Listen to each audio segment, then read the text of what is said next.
We originally came here as immigrants from Afghanistan. We came to Canada in the early 1990s. I was 9 years old. I was the oldest of five. Soleiman was the second. We were a very close-knit family. Right off the beginning, we knew Soleiman was special from the rest of us. He was more athletic than all of us, and academically, he was leaps and bounds ahead of myself and the rest of my siblings.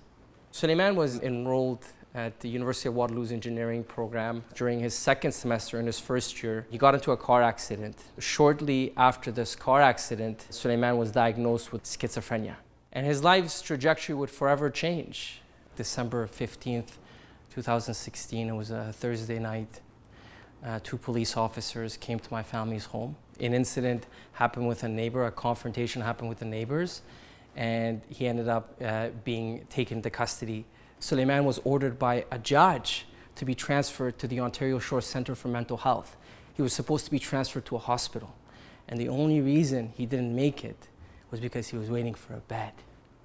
The two police officers informed my father that Soleiman passed away after an incident with the guards. My understanding is every single time when the Canadian mental health was executed with respect to Soleiman, he was taken into a hospital. The question we now have to ask is, why was he taken to the Central East Correctional Centre, where he lost his life at the hands of individuals that were supposed to take care of him?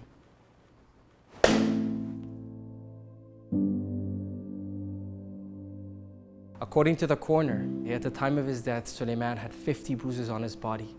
A significant number of these bruises were blunt impact trauma. Both his legs and his hands were tied.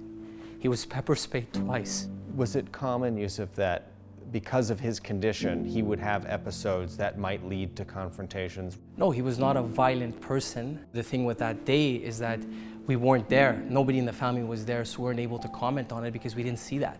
People with schizophrenia, it's diverse. Some can get very intense, non-cohesive, non-understandable, whereas others, when they have an episode, they're just not able to make sense when they're talking.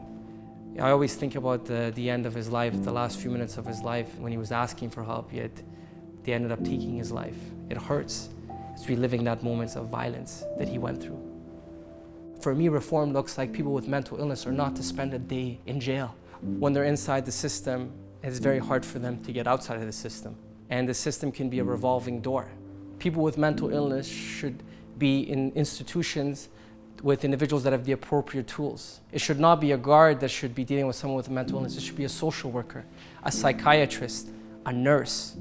What we take solace in, what we take hope in, myself and the rest of the family, is for having Soleiman's story heard. I do think people on the ground are working hard about changing and shifting the focus into mental illness, but I think we got a ways to go. People still don't view mental illness in the critical importance that it needs to have. His story will continue to be spoken about because he mattered. Mental illness has to matter. It is our job to show compassion. It is our job to show humility.